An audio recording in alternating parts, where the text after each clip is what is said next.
ఎన్నో రోజుల నుంచి నాకు మంత్రి పదవి కావాలి, మంత్రి పదవి ఇస్తా అంటేనే నేను పార్టీలో చేరిన, మంత్రి పదవి నాకు ఇంపార్టెంటు, మా నియోజకవర్గ ప్రజలకు కావచ్చు, ఇతర ప్రజలకు కూడా నేను చాలామందికి హామీ ఇచ్చి ఉన్నా నాకు మంత్రి పదవి వస్తుంది, దాని ద్వారా మీకు న్యాయం చేకూరుస్తా అని చెప్పేసి గత చాలాసార్లు చెప్పినటువంటి కోమటిరెడ్డి రాజగోపాల్ రెడ్డి గారు నిన్న విజయోత్సవ ర్యాలీలో కూడా ఏం చెప్తుండో ఒక్కసారి ఈయనే ప్రయత్నం చేద్దాము.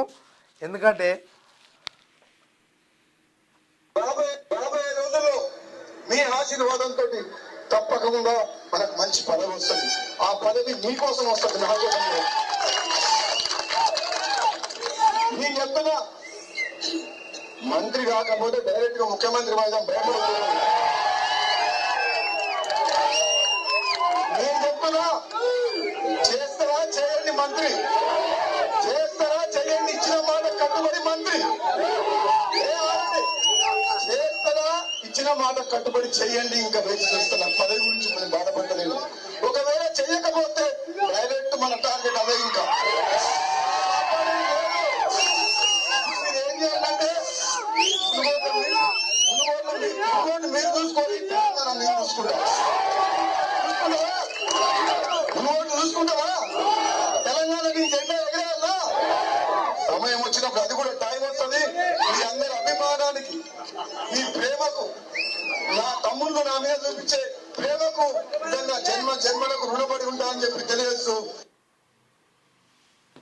ఇక విన్నారు కదా మన మునుగోడు ఎమ్మెల్యే కోమటిరెడ్డి రాజగోపాల్ రెడ్డి గారు, ఇస్తారా మంత్రి పదవి ఇవ్వండి, మీరు అన్నమాట కట్టుబడి, లేదంటారా ఇక ముఖ్యమంత్రి పదవికే ఎసరు పెడతా, ఇక మరి చూసుకోరి అని చెప్పేసి ఒక బెదిరింపు అయితే, ఒక వార్నింగ్ లాగా అయితే ఇచ్చేసిండు.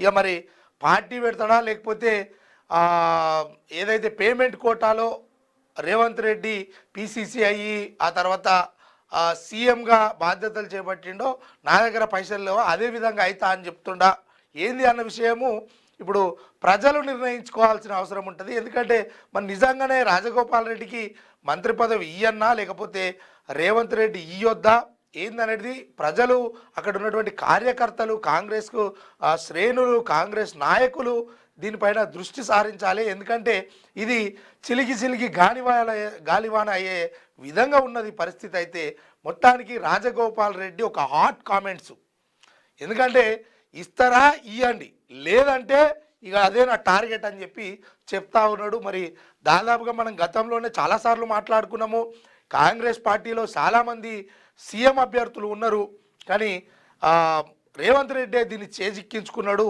ఇక ఆ తర్వాత ఏం జరుగుతుంది, ఒక్క క్యూన్యూస్ పేరు చెప్పి ఎవరైనా వసూళ్లకు, అక్రమాలకు, బెదిరింపులకు గురి చేసిన క్యూన్యూస్కి సమాచారం ఇవ్వండి.